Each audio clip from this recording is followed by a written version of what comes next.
नमस्कार व्यूअर्स, मैं हूं अमीश देवगन और आप देख रहे हैं देश का सबसे लोकप्रिय डिबेट शो आर पार। आज आर पार की शुरुआत मैं दो बड़ी तस्वीरों के साथ कर रहा हूं, क्योंकि शहर दो है, तस्वीरें भी दो हैं, लेकिन दोनों जगहों पर आरोप है साजिश रचने का, प्लानिंग करने का, प्लॉटिंग करने का। कल कानपुर में प्रधानमंत्री नरेंद्र मोदी की रैली थी। इस रैली से ऐन पहले कथित तौर पर समाजवादी पार्टी से जुड़े नेताओं ने, छात्र संगठन के लोगों ने, नेताओं ने एक गाड़ी में भीषण तोड़फोड़ की। वो तस्वीरें आपने भी देखी होंगी। प्रधानमंत्री का पुतला फूंका गया और फिर साजिश के तहत इसका वीडियो जबरदस्त तरीके से वायरल किया गया। आरोप है कि बीजेपी के झंडे लगी जिस गाड़ी में तोड़फोड़ की गई वो असल में, आप हैरान हो जाएंगे सुनकर, समाजवादी पार्टी की ही एक कार्यकर्ता की, एक नेता की गाड़ी थी। बीजेपी कह रही है ये सब कुछ इसलिए किया गया ताकि भारतीय जनता पार्टी का सामान्य कार्यकर्ता और रैली में शामिल होने आए लोगों को उकसाया जा सके, जिससे दंगा भड़के। दूसरी तरफ तस्वीर है मालेगांव ब्लास्ट केस से जुड़े एक गवाह ने एनआईए कोर्ट में बहुत बड़ा सनसनीखेज पर्दाफाश करते हुए दावा किया है कि महाराष्ट्र एटीएस, कांग्रेस की जो तत्कालीन सरकार थी, उसे धमकाया और दबाव बनाया कि योगी आदित्यनाथ के अलावा आरएसएस से जुड़े लोगों के नाम वो ले, ताकि इन लोगों को ब्लास्ट केस में फंसाया जा सके। तो क्या वाकई हिंदू टेरर के लिए बहुत गहरी साजिश की गई? आज इन दोनों खबरों पर होगी देश की सबसे बड़ी बहस। कानपुर से मालेगांव तक सिर्फ और सिर्फ साजिश। आज का आर पार इसी पर, क्योंकि एक तरफ प्रधानमंत्री मोदी कानपुर में भावी इंजीनियर्स के साथ मुलाकात कर रहे थे, तो दूसरी तरफ दंगे की प्लानिंग चल रही थी। और मालेगांव में तो योगी आदित्यनाथ को फंसाने की पूरी साजिश थी, क्योंकि योगी आदित्यनाथ भगवाधारी है और योगी आदित्यनाथ फंस जाए, इसके लिए बड़ी प्लानिंग हुई थी और गवाह को धमकाया गया था। आज बहुत बड़ा खुलासा, व्यूअर्स जुड़ जाइए टेलीविजन स्क्रीन के उस पर, आर पार में मैं करने जा रहा हूं।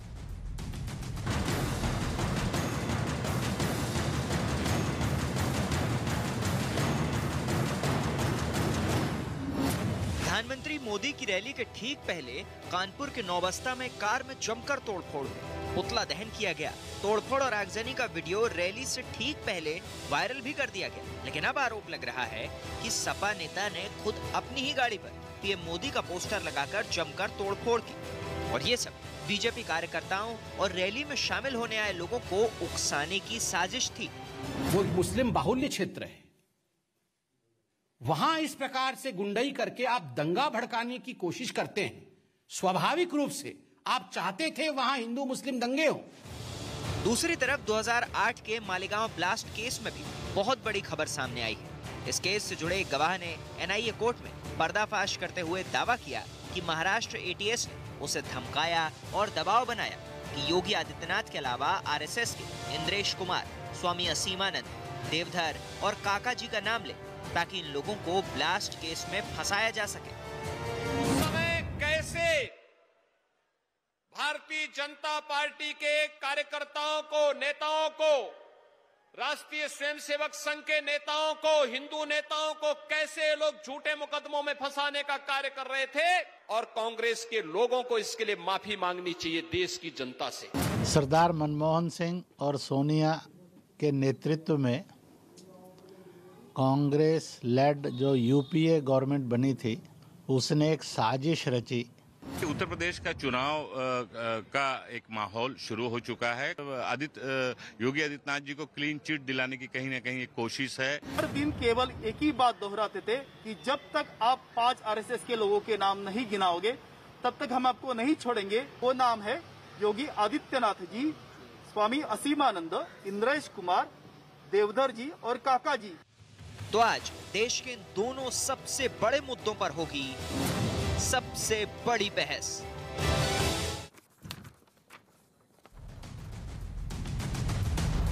और अब वक्त है आर पार में विश्लेषण का, लेकिन साजिश वाली सियासत का विश्लेषण क्या है, आपको मैं एक एक करके सारे तथ्य बताता हूं कि आखिरकार किस तरीके से साजिश रची जा रही थी।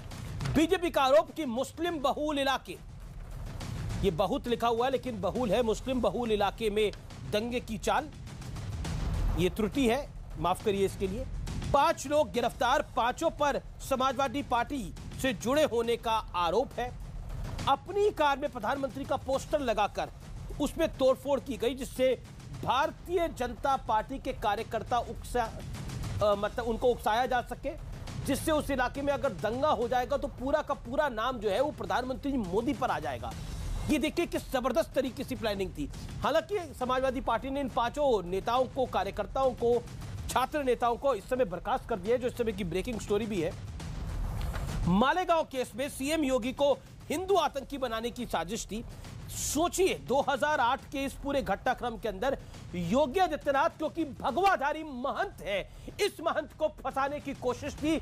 इनका नाम आ जाए, इनको हम फंसा दें, उसके बाद हिंदू टेरर की थ्योरी और सॉलिड हो जाएगी। बीजेपी का एक सांसद, और सांसद थे तब योगी आदित्यनाथ को फंसाने की पूरी कोशिश करी थी तत्कालीन कांग्रेस सरकार ने। मेरे साथ कांग्रेस के उस समय के गृह मंत्री भी आज इस कार्यक्रम में लाइव जुड़ेंगे। 20 जनवरी 2020 को एटीएस की चार्जशीट दायर हुई है, जबकि केस था 2008 का। सोचिए 220 गवाहों का बयान, अब तक 15 गवाह पलट गए हैं। दोनों मामलों में सियासी गेम की साजिश रची गई है। यानी 2021 यहां पे कानपुर में दंगे की साजिश होती है प्रधानमंत्री की रैली से एंड पहले, और 2008 में आप अगर चले जाते हैं तो योगी आदित्यनाथ को फंसाने की कोशिश होती है। मेरे साथ बात करने के लिए कौन कौन जुड़ा है, ये आपको मिलवा देता हूं। संबित पात्रा एक तरफ है, शादाब चौहान एक तरफ है, अनुराग भदौरिया एक तरफ है, समाजवादी पार्टी के प्रवक्ता है, एक बीजेपी के प्रवक्ता है, और एक पीस पार्टी यानी शांति की पार्टी के प्रवक्ता है। आप तमाम लोगों का स्वागत है। संबित पात्रा, आज भारतीय जनता पार्टी ने एक बड़ी प्रेस कॉन्फ्रेंस करी और इस प्रेस कॉन्फ्रेंस में इन दोनों विषयों को रखा गया। क्या आपको लगता है 2008 हो या 2021, 13 साल बाद भी चक्र वैसे ही घूम रहा है? देखिए अमीश भाई, जहां तक मालेगांव ब्लास्ट का सवाल है, कुछ सनसनीखेज विषय आपको यहां जानना चाहिए। आपके चैनल के माध्यम से लोगों तक भी पहुंचाना चाहूंगा। 2 ब्लास्ट हुए थे मालेगांव में। 2006 में ब्लास्ट हुआ था, 2008 में ब्लास्ट हुआ था। 2006 में जो ब्लास्ट हुए थे तो 9 लोग गिरफ्तार हुए थे। उस समय शब्बीर करके एक व्यक्ति था जो पाकिस्तान का फ्रंट था, एलईटी का फ्रंट था, उसे गिरफ्तार उस समय की पुलिस ने किया था। मगर 2008 में जब ये ब्लास्ट हुआ, इन तमाम लोगों को छोड़ दिया गया और हिंदू आतंकवाद का अमली जामा पहनाने की एक साजिश रची गई, और आज इस साजिश पर से पर्दा उठा है। दूसरा विषय, आप याद करिए, समझौता एक्सप्रेस ब्लास्ट भी हुआ था। समझौता एक्सप्रेस ब्लास्ट में UNSC, United nation security council, और यूनाइटेड स्टेट्स का जो सिक्योरिटी बॉडी है, इन दोनों ने आरिफ कासमानी नामक पाकिस्तान के एजेंट को इसके लिए जिम्मेदार ठहराया था। दुखद विषय है, ये सब कुछ जानते हुए भी भारत की तत्कालीन सरकार ने उस समय हिंदुओं के नाम पर हिंदू आतंकवाद का तमगा लगाने की कोशिश की थी। 26/11 भी ठीक उसी प्रकार, आप याद करिए 26/11 में भी ये तो शुक्र है तुकाराम ओम्बले ने जो आतंकवादी कसाब था उसे पकड़ लिया, वरना आतंकवादी कसाब को मौली, लाल रंग की मौली हाथ में पहनाकर भेजा गया था, और उसका भी नाम एक हिंदू नाम रखा गया था, क्योंकि बाद में जो दिग्विजय सिंह कह रहे थे 26/11 आरएसएस की साजिश, हिंदुओं की साजिश, उसे भी हिंदू आतंकवाद की कैटेगरी में डालने का साजिश था। इतने ही नहीं अमीश भाई, आप चौंक जाएंगे, आरवीएस मणि, ये ब्यूरोक्रेट थे होम मिनिस्ट्री, जी मैंने उनका इंटरव्यू उनके ऊपर सिगरेट गोदा गया। आपने इंटरव्यू किया है, मैंने वो इंटरव्यू देखा है। आरवीएस मणि के ऊपर सिगरेट गोदा गया। उस समय के एसआईटी ऑफिसर सतीश वर्मा ने सिगरेट से गोदा, ताकि इशरत जहां पाकिस्तान से जुड़ी हुई थी उस विषय को वो सच्चाई एफिडेविट में ना रखे।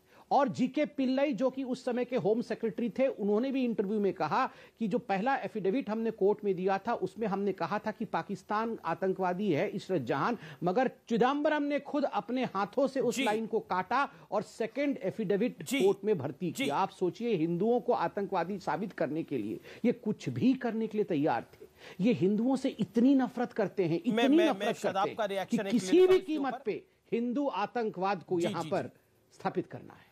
शादाब चौहान, हिंदू आतंकवाद की थ्योरी को एस्टैब्लिश करने के लिए सब कुछ किया गया, सब कुछ किया गया, सरकार भी थी, सिस्टम भी था, और इस सिस्टम ने उसका नाजायज फायदा भी उठाया। इसका खुलासा कई बार हुआ है, लेकिन अब तो स्पष्ट है योगी आदित्यनाथ को फंसाने की भी साजिश थी इस पूरे घटनाक्रम के अंदर।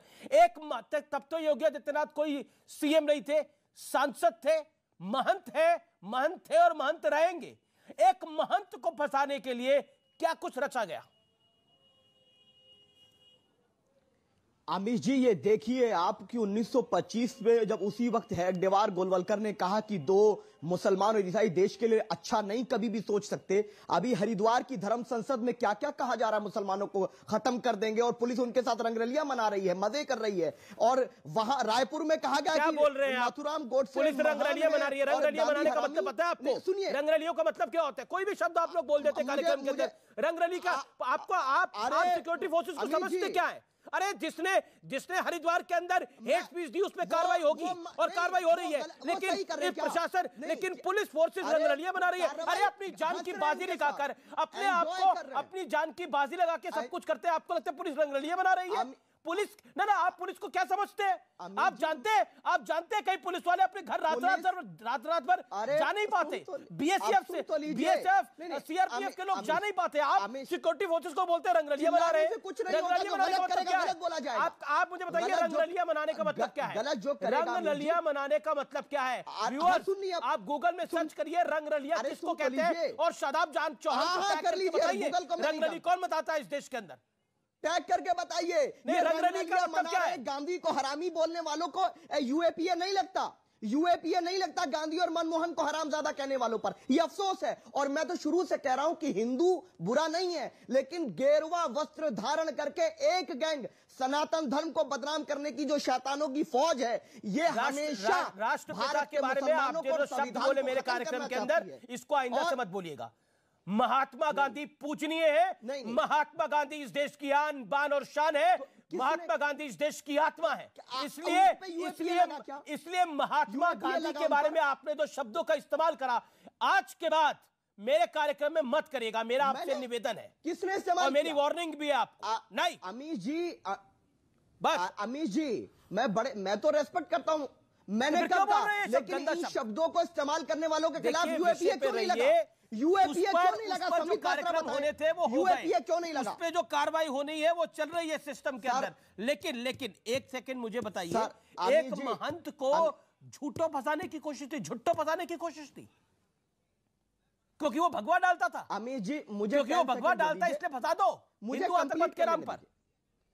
अमीश जी, अमीश प्लीज मुझे कंप्लीट कर लेने दीजिए। मैं जानता हूं कि आप देश के बहुत बड़े पत्रकार हैं, लेकिन लेट मी कंप्लीट प्लीज। मेरा सिर्फ एक ही कहना है कि जो गवाह पर जिस पर इतना विश्वास हो रहा है, हो सकता है वो सस्ती लोकप्रियता के लिए कह रहा हो। क्यों कह रहा है वो? और एक वर्ग ऐसा है जो गेरुआ वस्त्र धारण करके गेरुआ वस्त्र का सम्मान नहीं करता, जो मुसलमानों के खिलाफ जहर उगलता है। इन्होंने कहा था 1 के बदले 10 बालिका लेके जाएंगे। कितने मुकदमे जवाब देंगे इस बात का। फिर मैं कानपुर की खबर पे आपसे आऊंगा। पहले मालेगांव पे हम बात कर रहे हैं। जवाब दंगे कराना चाहती है। संबित जवाब। मैंने शांति से सुना। देखिए अमीश भाई, बुरा मत मानिएगा, मगर एक बात हम में से हर कोई कान खोल के सुन ले और जान ले, हिंदू कभी आतंकवाद नहीं हो सकता, ना कभी आतंकवादी था हिंदू, ना कभी आतंकवादी होगा हिंदू। सर्वे भवन्तु सुखिनः, सर्वे सन्तु निरामयः, सर्वे भद्राणि पश्यन्तु, मां कश्चित दुख भाग भवेत्। ये हिंदुओं का ध्येय है। कभी भी हिंदू आतंकवाद में विश्वास नहीं रखता। गोडसे हत्यारा था, गांधी जी का हत्यारा था, हत्या की सजा मिली उसे, मगर आप यहाँ आतंकवाद को गौण मत करिए। ये बार बार नहीं, मैं बताया ना, वो हत्यारा था। He was an assassinator. आप यहाँ पर बार बार देखिए, मुझे कष्ट होता है जब इनके भाई अफजल गुरु पकड़े जाते हैं, जब इनके भाई याकूब मेमन पकड़े जाते हैं, तब आपका भाई गोडसे है, धर्म नहीं होता। आपका भाई गोडसे है, होता है आतंक का भाई गोडसे है। अमीश भाई, मैं तो इनके बीच में नहीं, अमीश भाई मैं इनके बीच में नहीं बोल रहा था। अमीश भाई, मैं इनके बीच में नहीं बोल रहा था। मैं शांति से वेट करता हूं अपने टर्म का। आतंक नाम मचाया जाए, अपने विषय को रखो। आपने बोला कुछ भगवाधारी जो है वो आतंकी होते हैं। क्या बात करते हैं आप शादाब चौहान? अमीश भाई, अमीश भाई, मैं प्लीज बोल लूं। अमीश भाई, मैं शादाब चौहान को बहुत सीरियसली लेता नहीं हूं, मगर एक बात कान खोल के हर कोई सुन ले कि हिंदू को आतंकवादी कहने वाला व्यक्ति, उससे ज्यादा मूर्ख कोई नहीं होता है। हिंदू कभी आतंकवादी था नहीं, कभी आतंकवादी होगा नहीं। इस बात को कान खोल के सुन लिया जाए, कागज में लिख लिया जाए। हिंदू से ज्यादा सहिष्णु धर्म इस धराधाम पे नहीं है। हम सभी धर्मों का सम्मान करते हैं। हिंदुस्तान ने सभी को अपने अपने गोद में स्थान दिया है और इसीलिए ये लोग आके हमें टेकन फॉर ग्रांटेड लेते हैं। नंबर एक। नंबर दो, मैं विषय पे रहूंगा। मालेगांव पे बात पात्रा कर रहे हैं तो आपको हंसने की क्या जरूरत है? शादाब चौहान, आपको हंसी क्यों आ रही है इतनी? नहीं, उनको हंसने दीजिए अमीश भाई, उनको हंसने दीजिए। ये वो लोग हैं, ये वो लोग हैं जिन्होंने, जो खाते तो इस देश का है मगर गाते पाकिस्तान का है। हम हिंदुत्व के विरोधी हैं और इंशाल्लाह योगी को हराने तक हमारी लड़ाई जारी रहेगी। इंशाल्लाह हराएंगे। ठीक है, ठीक है। हाँ, अल्लाह अल्लाह करके ही आप योगी को हरा देंगे। आप बिल्कुल, इंशाल्लाह इंशाल्लाह करके ही आप योगी को हरा देंगे। इंशाल्लाह हिंदुत्व भी हारेगा, योगी भी हारेगा। इंशाल्लाह हिंदुत्व भी हारेगा, योगी हारेगा और सभी धर्मों का सम्मान। और बोलिए, अरे नहीं, इनको बढ़ा, एक समय रुक जाइए और बोलिए। हिंदुत्व भी हारेगा, योगी भी हारेगा। एक सेकंड, समय रुकिए। और क्या बोलना चाहते हैं? बोलिए। आपको खुला मंच देता हूं, बोलिए। 30 सेकंड। हम बोल रहे हैं यही लोकतंत्र की खूबसूरती है कि नफरत की विचारधारा, सभी धर्मों का सम्मान हो। और इंशाल्लाह हम जब तक हिंदुत्व को नहीं हरा देंगे, कहीं तकरीर कर रहे हैं ये आप, इंशाल्लाह योगी भी हारेगा, हिंदुत्व भी हारेगा। मतलब आप कह रहे हैं कि अगर योगी हारा तो हिंदुत्व हार गया, अगर योगी हारा तो पीस पार्टी कह रही है हिंदू हार जाएगा। ये आप लोग कह रहे हैं। हिंदू नहीं, हिंदू हमारे। एक सेकंड, आपने जो बोला उसी पर मैं आ रहा हूं। शादाब चौहान, बातों बातों में बड़ी बात बोल गए आप। बातों बातों में बड़ी बात बोल गए आज आप। आपने बोला अगर योगी आ रहा तो हिंदुत्व हारा, योगी आ रहा तो हिंदू हारा। बातों बातों में बड़ी बात बोल दी। व्यूअर्स, यही बोला ना अभी इन्होंने। ओके, संबित पात्रा, ये देखिए, इस कदर तक हेट्रेड टुवर्ड्स योगी आदित्यनाथ है कि हिंदू हारेगा, हिंदुत्व हार जाएगा अगर योगी हार जाएगा तो। देखिए अमीश भाई, मुझे थोड़ा वक्त दीजिए। ये बहुत गंभीर मसला है। और इन्होंने अभी क्या कहा? इन्होंने कहा अल्लाह के नाम पे हम भगवाधारी योगी को हराएंगे, हिंदुत्व को हराएंगे। गलती सादाब की नहीं है, गलती सादाब की नहीं है। मैं तो क्यों, सादाब का तो वो उद्देश्य है, वो तो चाहते ही है निजाम मुस्तफा स्थापित हो। हर बार कहते हैं कि हम हिंदुस्तान पे निजाम मुस्तफा का राज चाहते हैं। गलती किसकी है? मैं मालेगांव ब्लास्ट से जोड़ के आपको बताता हूं। गलती उन हिंदुओं की है जो अपीजमेंट की राजनीति करने के लिए चिदम्बरम जैसे, सोनिया जैसे, राहुल जैसे हिंदुओं ने अपने ही धर्म को, अपने देश को बेचा है। कर्नल पुरोहित 9 साल जेल में रहे, आप जानते हैं। कर्नल हैं वो आर्मी के। 59 आर्मी के लोगों ने आकर विटनेस दिया कि ये इंटेलिजेंस ऑफिसर थे। उनके घर में एटीएस ने प्लांट किया आरडीएक्स। कुछ नेताओं के कहने पर हिंदू आतंकवाद के नैरेटिव को स्थापित करने के लिए एक कर्नल के घर पे आरडीएक्स प्लांट किया गया। और आज ये एनआईए की रिपोर्ट है और ये एनआईए की रिपोर्ट कोर्ट में सबमिट हुई है और उसी के कारण से आज कर्नल पुरोहित बाहर हैं जेल से।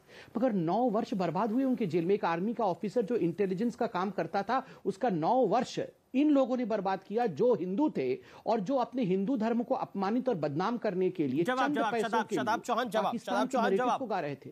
शादाब चौहान जवाब 30 सेकंड के अंदर, 30 से 40 सेकंड। हाँ संबित जी, मुझे बताइए कि आपको एक कर्नल पुरोहित की जिंदगी की फिक्र है, आपको मालेगांव वालों की फिक्र हो गई जो लोग बम ब्लास्ट किए हैदराबाद के मक्का मस्जिद बम ब्लास्ट में। उसके बाद कोर्ट ने कहा कि ये लोग नहीं थे। उसके 15 साल के बाद आमिर को कहा कि ये बच्चा नहीं था आतंकवाद में। 15 साल मुसलमानों की जिंदगी बर्बाद हो जाती और आप टीवी में उसको फ्रेम करके दिखाया जाता है। और आज आप एटीएस पे सवाल खड़ा कर रहे हैं। लेकिन अगर आज कोई कह दे कि ये गलत पकड़ा तो आप कहते हैं एजेंसी पे सवाल उठाने वाले देशद्रोही। आप भी संबित पात्रा एटीएस पे सवाल कर रहे हैं तो आप भी क्या देशद्रोही होंगे? दूसरी बात, अगर योगी हारेंगे तो हिंदू जीतेगा, हिंदुस्तान जीतेगा, ऐसा मेरा विश्वास है। अब तो आप एडिट करके बोल रहे हैं। पहले आप मन की बात बोल गए। आप पहले तो मन की बात शादाब चौहान बोल गए आप। अब आप एडिट कर, तब आपने हिंदुस्तान का नाम कहाँ लिया था? कहा हिंदुस्तान का नाम लिया था? आपने हिंदू का नाम लिया था पहले। जो कहा उस पे मन की बात तो पहले बोल चुके हैं आप। ना, एक सेकंड, जवाब इत्मीनान से। हल्ला तो मचा के बहस करनी नहीं है। कानपुर पे भी हमें चर्चा करनी है। मेरे साथ फॉर्मर होम मिनिस्टर भी जुड़ने वाले हैं, संबित पात्रा। मैं कुछ गंभीर विषयों पे विषय रखूंगा। देखिए, जो एटीएस और एनआईए है, ये मालेगांव ब्लास्ट, दूसरा ब्लास्ट जो मालेगांव में हुआ वो 2008 में हुआ।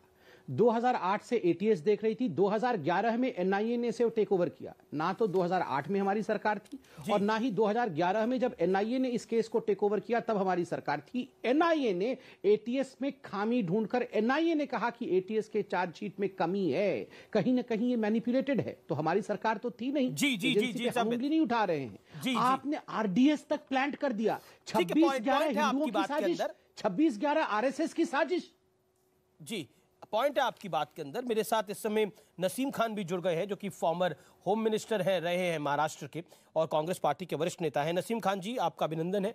मेरा सवाल बड़ा डायरेक्ट है। आपने एक बयान दिया और आपका बयान काफी बड़ी खबर बना और आपने बयान कैटेगोरिकली दिया कि अब यूपी का चुनाव आ रहा है तो योगी आदित्यनाथ को क्लीन चिट दिलवाने की कोशिश है। किस चीज से क्लीन चिट दिलवाने की कोशिश है? देखिए, मैं क्लीन चिट की बात नहीं कर रहा हूं। मैं ये कह रहा हूं कि उत्तर प्रदेश में 2017 का चुनाव हुआ था और 2022 में होने जा रहा है। जी, दोनों समय मालेगांव ब्लास्ट से योगी आदित्यनाथ जी को जोड़कर एक बड़ी बहस का मुद्दा खड़ा किया गया था। तो मेरा सवाल ये है कि इस तरह से जब चुनाव आता है तभी क्यों इस तरह की बहस होती है? 5 साल से योगी आदित्यनाथ जी मुख्यमंत्री हैं। अगर उनके ऊपर गलत तरह से कोई आरोप या कोई अधिकारी या कोई एजेंसी उनको फंसाने की कोशिश या साजिश रच रही थी तो उसके ऊपर क्यों नहीं कार्रवाई करने की उन्होंने काम करवाया? क्यों नहीं बात की उन्होंने? अब मामला सामने आया ना, अब गवाह ने बोला ना नसीम खान जी, अब गवाह ने बोला ना कि योगी आदित्यनाथ को भी फंसाने की कोशिश थी, असीमानंद को भी फंसाने की कोशिश थी। इसके अलावा आरएसएस के और नेताओं को भी फंसाने की पूरी कोशिश थी। उन्होंने नाम भी दिया है, इंद्रेश जी का उसमें नाम दिया है। लेकिन आपने जो बयान दिया, जो आपका बयान हम चला भी रहे हैं अपनी स्क्रीन के बीच में जब आप चल रहे हैं, आप कह रहे हैं कि उत्तर प्रदेश में चुनाव का माहौल शुरू हो गया है, योगी आदित्यनाथ जी को क्लीन चिट दिलाने की कोशिश की जा रही है। किस चीज से क्लीन चिट? मैं ये जाना हूं। बीजेपी ने आज प्रेस कॉन्फ्रेंस करी है मालेगांव पर। बीजेपी के वरिष्ठ नेता प्रवक्ता संबित पात्रा ने प्रेस कॉन्फ्रेंस करी है जिस पूरे विषय के ऊपर बीजेपी ने, और वो कह रही है कि ये एक प्लानिंग थी कांग्रेस की सरकार की। और आप तो गृह मंत्री भी रहे महाराष्ट्र के अंदर। देखिए यहां पर दूध का दूध और पानी का पानी 2008 के ब्लास्ट केस के अंदर एटीएस और एनआईए की एजेंसियों ने दोनों ने मिलकर किया है। पिछले 8 साल से मोदी जी की सरकार है देश में। एनआईए इस केस को देख रही है। रोहिणी सालियन जो एनआईए की तरफ से वकील हाई कोर्ट में थी, उनके ऊपर ऐसा क्या दबाव डाला एनआईए ने कि उन्होंने राजीनामा दिया? क्यों वो केस छोड़कर बाहर आ गई? और जितने भी 2000 देखिए नईम खान जी, 2008 से 2014 तक एक भी कन्विक्शन नहीं हो पाया, चार्जशीट तक फाइल नहीं हुई। 2008 से 14 तक 6 साल तो आपका शासन था महाराष्ट्र में भी और यहां पर भी, एक भी चार्जशीट नहीं फाइल हुई। इसका मतलब था सबूत के अभाव थे, और सबूत के अभाव थे तो एनआईए कह रहा है कि एटीएस आरडीएस रखवा रही थी कर्नल पुरोहित के यहां पर। तो ये देखिए कितना बड़ा खुलासा है अपने आप में। नेशनल सिक्योरिटी के साथ तत्कालीन कांग्रेस की सरकार ने बड़ा कॉम्प्रोमाइज किया, यह आरोप है बीजेपी का। और योगी आदित्यनाथ क्योंकि एक महंत है, भगवाधारी है, उनको फंसाने की कोशिश हुई जिससे हिंदू आतंकवाद एस्टैब्लिश हो। सुशील कुमार शिंदे और चिदंबरम जिसकी बात कर रहे हैं, इसी तरह का प्रोपेगेंडा तंत्र का उपयोग करके और झूठ बोलकर लोगों को भ्रमित करने का काम हमेशा करते रहती है। मेरा एक सवाल है आपसे, आप खबर चला रहे हैं, आप इस पर बहस करवा रहे हैं, मुझे एक बात का जवाब दे दीजिए। आखिर ऐसी क्या बात है कि पिछले 6 महीने से ही सारे गवाह हॉस्टाइल हो रहे हैं? नहीं, पर इसके पहले गवाह हॉस्टाइल क्यों नहीं हुए? और जो गवाह हॉस्टाइल हो रहे हैं वो पूना के ही क्यों हैं? जो कर्नल पुरोहित के गांव के अगल बगल में रहने वाले लोग हैं वही हॉस्टाइल क्यों हो रहे हैं? टोटल गवाह 495 के आसपास हैं, आपको पता होना चाहिए। 220 से ज्यादा गवाहों ने, बताइए, आप तो गृह मंत्री रहे, आप तो महाराष्ट्र के गृह मंत्री रहे नसीम खान। और नसीम खान, आप तो, मैं क्योंकि जब प्रिया दत्त को कवर करने के लिए महाराष्ट्र आता था, मुंबई आता था, तो आप उनकी कैंपेन को भी लीड करते थे उस समय। कलीना भी मैं आपके साथ घुमा हूं। मैं आपसे एक सवाल पूछता हूं, 6 साल कम होते हैं? 6 साल नसीम भाई कम होते हैं कन्विक्शन कराने के लिए? आप मुझे बताइए, 6 साल कम होते हैं चार्जशीट आने के लिए? क्यों नहीं आई चार्जशीट? ये सवाल देश पूछेगा आपसे। और क्यों नहीं पूछेगा? देखिए, कन्विक्शन करना अदालत का काम है। ये अदालतों के काम में हम लोग हस्तक्षेप नहीं तो किया करते। चार्जशीट तो एटीएस के आते थे, चार्जशीट सवाल यह है कि एजेंसी कम से कम 8 साल से एनआईए क्या कर रही है? हमारा सवाल ये है, हमारा तो सीधे आरोप है कि मालेगांव ब्लास्ट केस के जो मुख्य आरोपी हैं, उनको बचाने की कोशिश और साजिश मोदी जी की सरकार एनआईए के माध्यम से कर रही है। ठीक है। नसीम खान, एक सेकंड आप रुकिए। संबित पात्रा है मेरे साथ। संबित पात्रा, जवाब दीजिए इस बात का। संबित पात्रा, जो नसीम खान कह रहे हैं, क्योंकि आपने प्रेस कॉन्फ्रेंस करी आज इस विषय के ऊपर, इसलिए जरूरी है आपका जवाब। डॉक्टर पात्रा। अमीश भाई, कुछ विषय में सिलसिलेवार तरीके से रखता हूं और खान साहब उसका जवाब दें। मैंने कहा एटीएस और एनआईए दोनों का इन्वेस्टिगेशन मालेगांव केस में कांग्रेस के समय ही हुआ था। 2008 में मालेगांव का दूसरा ब्लास्ट एटीएस देख रही थी। 2011 में ये पूरा का पूरा मामला एनआईए के पास गया। तो दोनों की सरकार कांग्रेस की ही सरकार थी। एनआईए आते ही एनआईए ने एक पेपर जारी किया, contradictions of ATS chargesheet and ATS investigation. उसमें बहुत क्लियरली एनआईए ने कहा कि ये जो विटनेसेस इत्यादि को एटीएस ने पूछताछ की है वो कोट अनकोट कोएर्सिव है। मार पिटाई करके विटनेसेस से कुछ बात उगवाई गई है। ये एनआईए ने 2011 के इन्वेस्टिगेशन में कहा है। उस समय सेंटर में कांग्रेस की सरकार थी, नंबर 1। नंबर 2 और सबसे महत्वपूर्ण, चलिए आपको इंडिया पे भरोसा नहीं है, आपको लगता है इंडियन इन्वेस्टिगेटिव सिस्टम सही नहीं है। आप देखिए जिस प्रकार से समझौता ब्लास्ट में, मक्का मस्जिद ब्लास्ट, दोनों में UN, United nation security council और यूएस की सिक्योरिटी डिपार्टमेंट ने क्या कहा है वो कागज में लेके आया हूं। दोनों में उनकी डिपार्टमेंट कहती है आरिफ कासमानी, जो कि पाकिस्तान का फ्रंट है, आरिफ कासमानी इज रिस्पॉन्सिबल। और आज भी आप अगर यूएनएससी के साइट पे जाएंगे तो वो पेपर आज यूएनएससी के साइट पे मौजूद है, जिसमें आरिफ कासमानी को दोषी ठहराया गया है समझौता एक्सप्रेस ब्लास्ट के लिए। और दूसरा 2007 मक्का मस्जिद ब्लास्ट में, मक्का मस्जिद ब्लास्ट में 2007 में यूएसए ने और यूएन ने हुजी, हरकत उल जिहाद इस्लामी और एलईटी लश्कर तोयबा, इन दोनों को जिम्मेदार ठहराया है। क्या कारण था कि भगवा आतंकवाद के नैरेटिव को फ्लोट करने के लिए आपने इतने बड़े बड़े सोर्सेस को नकार दिया और आपने उन लोगों को पकड़ा जो बाद में कन्विक्ट हो गए, आप चार्जशीट तक दे नहीं पाए। देखिए संबित पात्रा जी बड़ी गलत बात कर रहे हैं कि ये खुद लोगों के मुंह में जबान डालना चाहते हैं भगवा आतंकवाद का नाम देके। कांग्रेस पार्टी या कांग्रेस के नेताओं ने कभी इस तरह का नाम किसी भी चीज को नहीं दिया। ये तो भारतीय जनता पार्टी का कल्चर रहा है कि कभी इस्लामिक आतंकवाद कहा जाए, कभी भगवा आतंकवाद हो रहा है, ये कांग्रेस के लोग प्रचार कर रहे हैं, इस तरह से कहा जाए। नसीम खान ने पाकिस्तान जिंदाबाद का नारा लगा दिया, इस तरह का वीडियो भगवा आतंकवाद दिग्विजय ने भी कहा। यही आप ही ने। संबित पात्रा जी, आप लोग कोई भी बात कहें, पहले कहने के पहले उसको देखें, उसको सोचें। आपने भी एनआईए की बात की कि 2011 में एनआईए ने कहा कि गवाहों के गवाही में बहुत कॉन्ट्रडिक्टेड है, बहुत उसके अंदर गलतियां हैं, खामियां हैं। ऐसा किसने कहा है?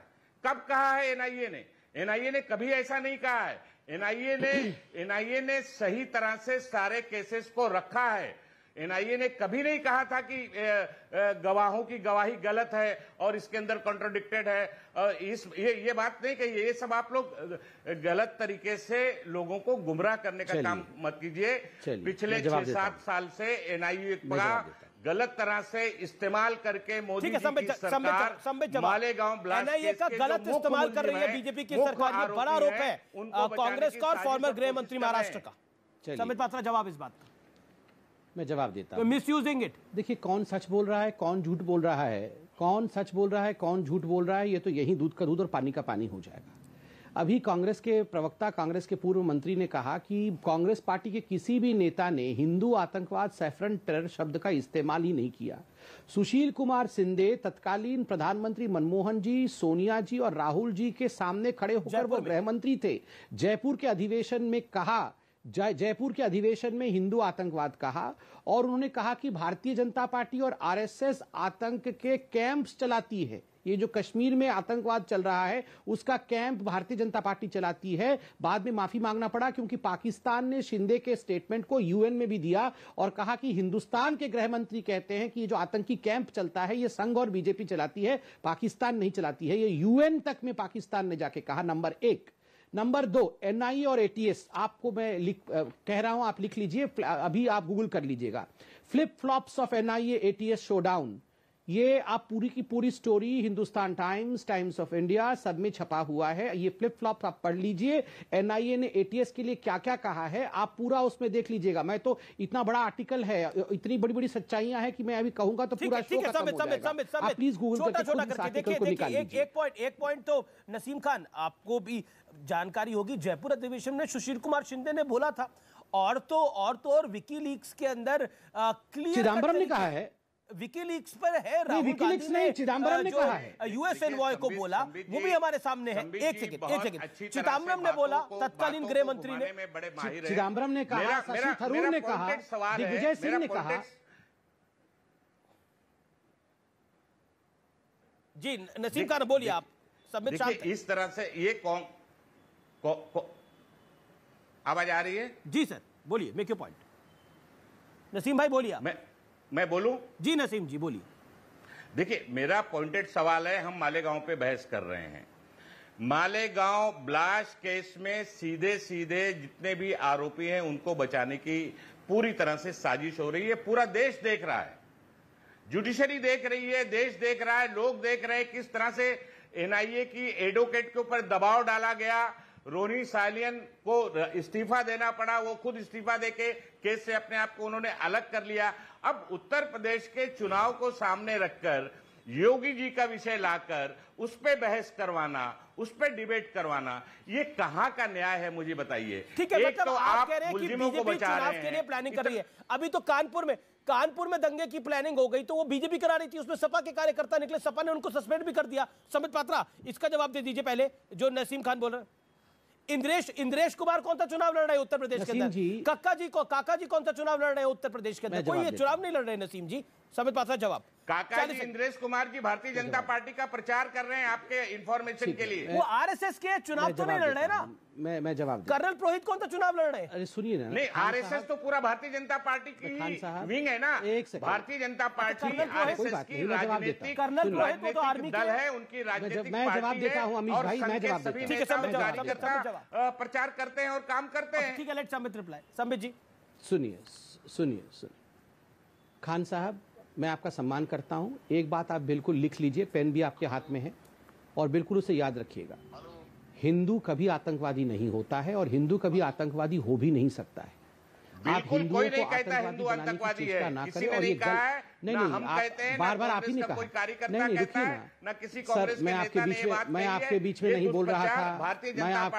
बोल रहा था। रुकिए खान साहब, आपको सुनना भी आना चाहिए, शांति से सुनिए, चिल्लाने की कोई आवश्यकता नहीं। आपने अभी कहा कि हम लोगों को छुड़वा रहे हैं, गलत इस्तेमाल कर रहे हैं, जुडिशियरी भी सख्ते में है। अमीश भाई, मैं ऑर्डर पढ़ रहा हूं कोर्ट का, 2017 अप्रैल का है। Justice Ranjit More, division bench, Bombay high court. We have said in our order that prima facie there is no case made out against Sadhvi Pragya को फंसाने की कोशिश की गई, ये हाई कोर्ट बॉम्बे ने कहा है। नो प्राइमा फेसी केस, उसके बाद उनको आगे चलकर बेल मिला। ये सब विषय आप जानते हैं। जिस प्रकार से लोगों को फंसाने की कोशिश की गई है, इसका सबसे बड़ा प्रमाण यह होता है कि आप 6 वर्षों तक, 2008 में ब्लास्ट हुआ, 2014 तक आपकी सरकार थी, आप चार्जशीट फाइल नहीं कर पाए।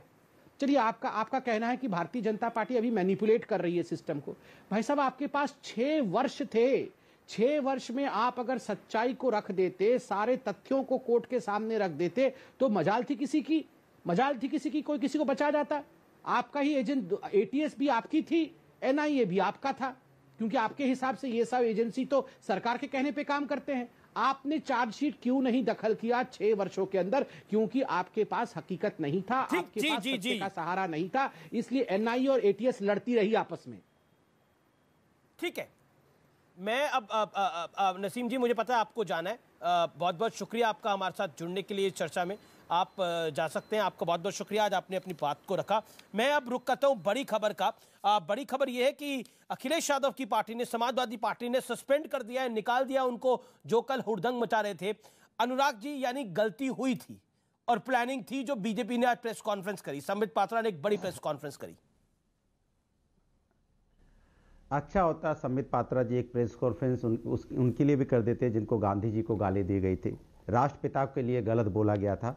तब संबित पात्रा उस दिन डिबेट पे नहीं आए। आप लोग फोन मिलाते होगे, बंद करके सो गए थे रजाई ओढ़ के, नहीं आए डिबेट पे। कोई बीजेपी कार्यकर्ता नहीं आया महात्मा गांधी के सम्मान के लिए। और अफसोस और तकलीफ बहुत हुई मुझे कि महात्मा गांधी के सम्मान के लिए कोई बीजेपी का प्रवक्ता किसी चैनल पे नहीं।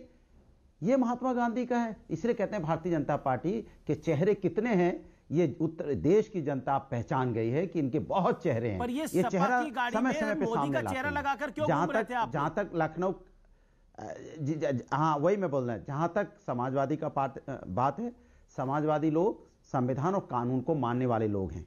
और मैंने सुबह ही बोल दिया था, अगर मेरी बात आपने देखी होगी, संविधान और कानून मानने वाले लोग हैं। जो कानून का पालन नहीं करेगा वो समाजवादी परिवार का हिस्सा नहीं हो सकता।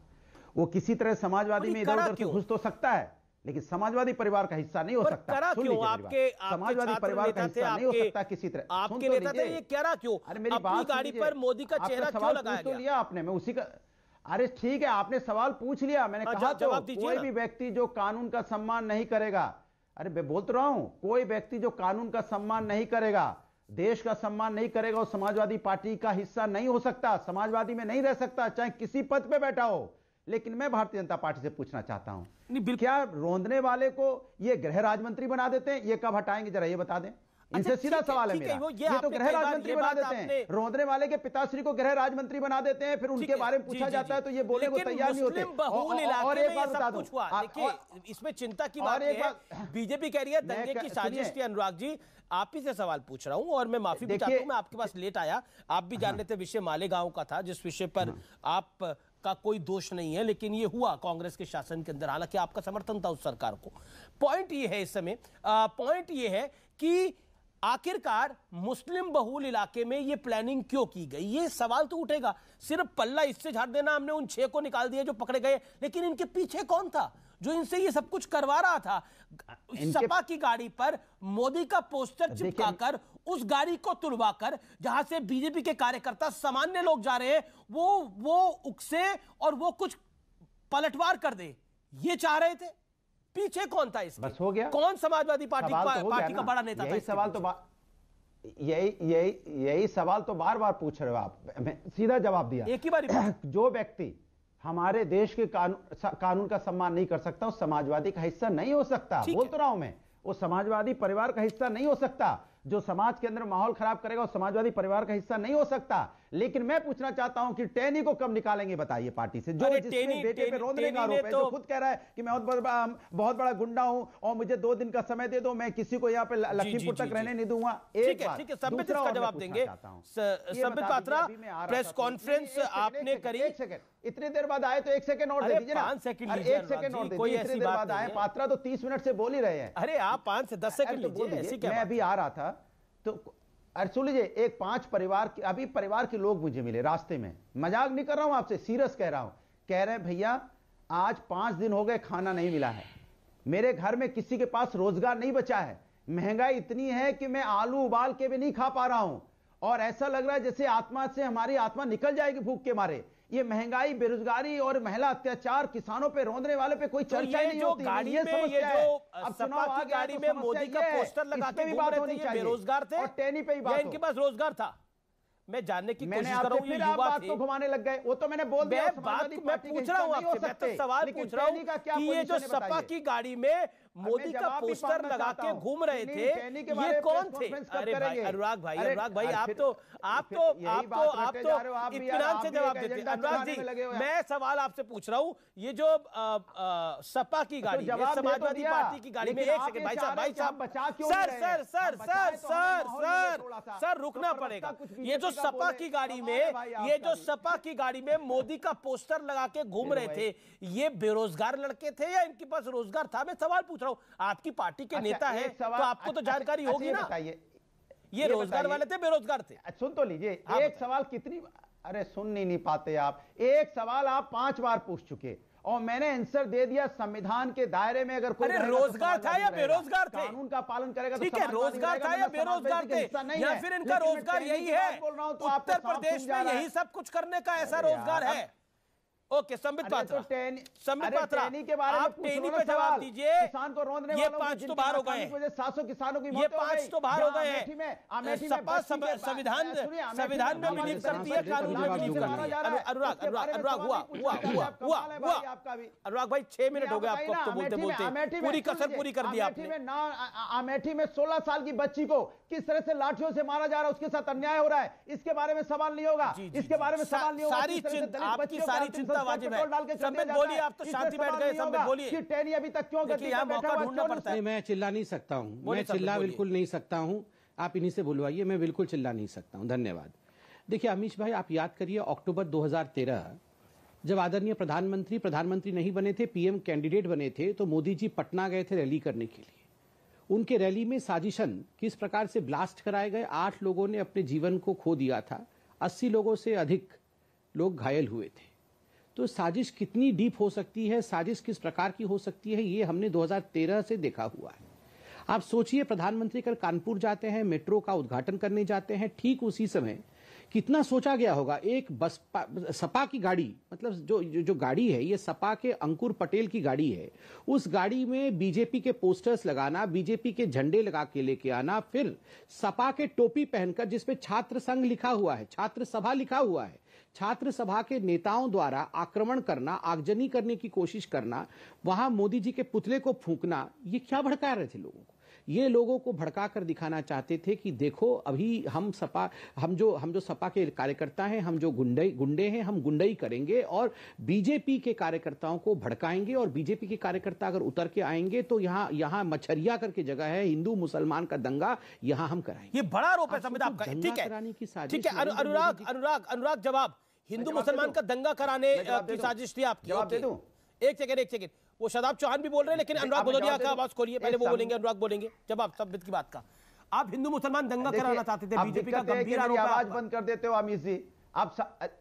अमीश जी, दिक्कत है कि सच बोलता हूं, आप आवाज बंद कर देते हो। कभी संबित की आवाज बंद करके दिखाओ तो मैं भी जानूं। जो 35 मिनट से बोल रहा है अकेला वो आदमी, पूरे देश को हिंदुस्तान की मीडिया पे जैसे कब्जा कर लिया हो, 35 मिनट से वो आदमी बोल रहा है, तो आप उसी से बुलवाया करो। हमारी आवाज बंद कर देते हो आप। इसकी हैसियत नहीं हो रही। मैं पूछ रहा हूं कि देश का गृह राज्य मंत्री बना देते हो गुंडे को आप, उसके बारे में आप कब उसको हटाओगे? बताइए। देश का गृह राज्य मंत्री है वो, पता नहीं क्या क्या करवा सकता है। वो तो यहाँ किसानों को रौंद के मरवा सकता है अपने बेटे से, और पता नहीं कितने लोगों की जान ले सकता है, क्योंकि देश का गृह राज्य मंत्री है। उसके हाथ में कितनी ताकत होगी सोचो आप। पुलिस की ताकत उसके हाथ में, पुलिस उसको नमस्कार कर रही है, और वो कह रहा है कि हम 2 दिन में लोगों को ठीक कर देंगे, और लखीमपुर तो क्या देश का, लखीमपुर से बाहर फेंक देंगे। जो ऐसी धमकी देता हो और देश का गृह राज्य मंत्री बैठा हो, वो क्या कर सकता है आप इसका अंदाजा लगा सकते हैं। लेकिन उसको ये नहीं हटाएंगे। और हम तो कह रहे हैं कि हमारे जो कार्यकर्ता की जिसकी आप बात कर रहे हो वो समाजवादी नहीं हो सकते, क्योंकि समाजवादी लोग का जो कानून तोड़ेगा समाजवादी परिवार का हिस्सा नहीं होंगे, और कानून को हाथ में लेगा समाजवादी निकाल के बाहर फेंक देगी। लेकिन उसको मानने को तैयार नहीं है। अरे अपने बारे में नहीं बताने को तैयार हो कि मैं टैनी के बारे में पूछ रहा हूं। बताइए, मैं कह रहा हूं कि हिंदू मुसलमान दंगे कराना चाहती थी समाजवादी पार्टी, बीजेपी का आरोप है। लगातार पीटा गया, उसमें कार्रवाई नहीं हो रही है। हिंदू मुस्लिम दंगे कराना चाहती थी, संबित पात्रा का आरोप है, बीजेपी का आरोप है। संबित जवाब। देखिए अमीश, ये जवाब बताइए वाला, ये खुद ही कह रहे हैं कि बंगला भगत बन जाते हैं सीधा बनके। आज जवाब देने का दिन बंगला भगत मत बनिए, टेनी पे बोलिए आप। पहले इनको टेनी पर मैंने डिबेट करी, आप पूरा बोलिए। 30 डिबेट में आया, टेनी पर मैंने 25 डिबेट करी होगी। आप सब डिबेटों में आए हो टेनी की। अरे बिल्कुल, टेनी का विषय नहीं है ना ये आज का। संबित पात्रा जवाब दीजिए। समाजवादी न्याय करते हैं। अरे समाजवादी पूरा न्याय कर रहे हैं। कैसे जवाब दूं? संबित बोलिए। यहाँ तो समाज, यहाँ तो सपा की गुंडाई तो यहाँ भी हो रही है। देखिए ये मजाक है, क्या मजाक है यहाँ पर?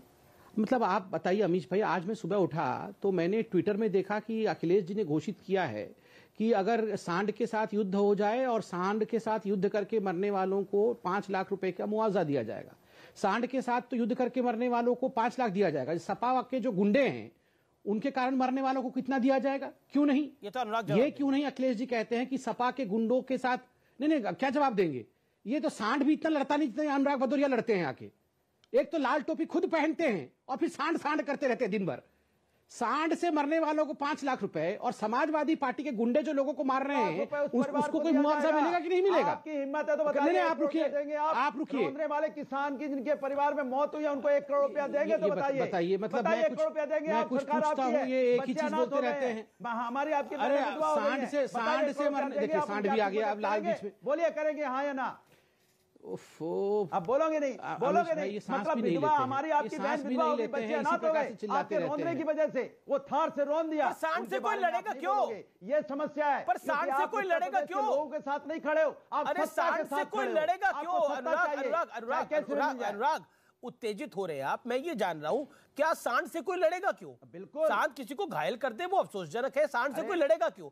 आप सांड से लड़ने जाएंगे क्या? अरे लड़ने अमीश जी रोज हम लड़ रहे हैं टीवी पे। अमीश भाई रोज लड़ना पड़ता है टीवी पे, हम भी नहीं कर रहे हैं। हमको भी मुआवजा दीजिए आप।